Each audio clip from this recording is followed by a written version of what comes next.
Our opening subject is going to be self-pity.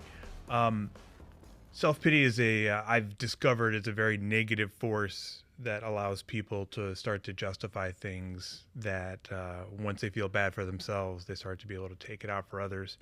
Something I've learned is that it blocks accountability. If you start to feel sorry for yourself, then it creates this cycle of like, well, then it's nothing was my fault. All these things happened to me. And then once you start taking it out on other people, it justifies that kind of resentment. And so once you're doing that, that can deny empathy, which is something we talked about on an earlier episode as well. What are some of your thoughts about self-pity and the sort of force that it creates?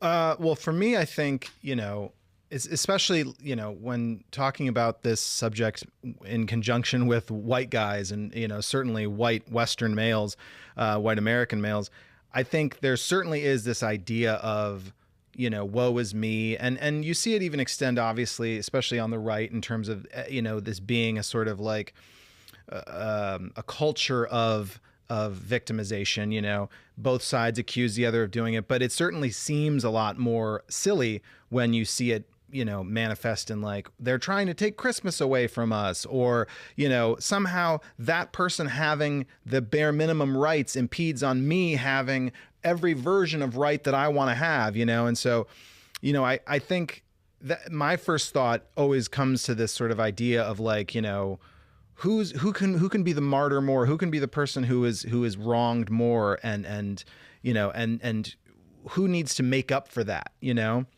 I think what you said right off the bat was very accurate in terms of it being something that blocks accountability. And then the other thing I think about is I was once told that the difference between jealousy and envy, and we talked about this a little while ago, that the difference between jealousy and envy is jealousy is you don't like that somebody has something. Rather, let me start over. Jealousy is basically you see something that somebody else has and you want it, but envy is you want it and you don't want them to have it. You want to be able to like take it away from them. And I think, a lot of times when we're looking at self-pity, we see a lot of that, this idea that it's not just even enough that I don't have that too. It's that I want it and I don't want you to have it, because you having it means that it's less special to me. We see that a lot, I think, with the rights and with, certain levels of influence and all that stuff. And so for me, I think it all kind of comes into the same sort of toxic gumbo, What do you think?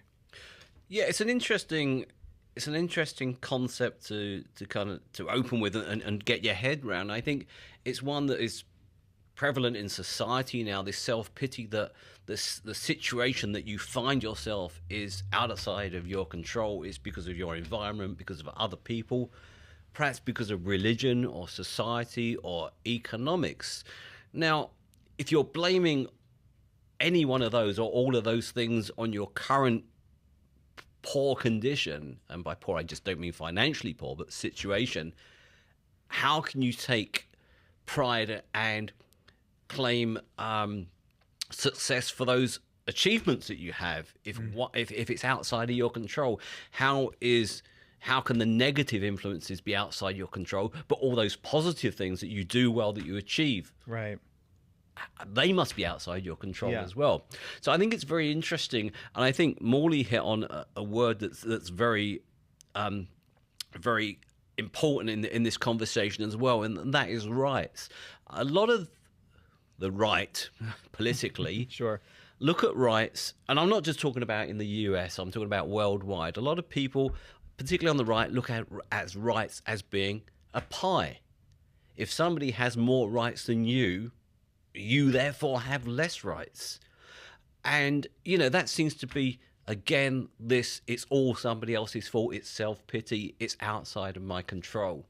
And right. I think it's a very negative mindset and state and condition to be in. And I think a lot of people live in that condition most of their lives now. Mm-hmm.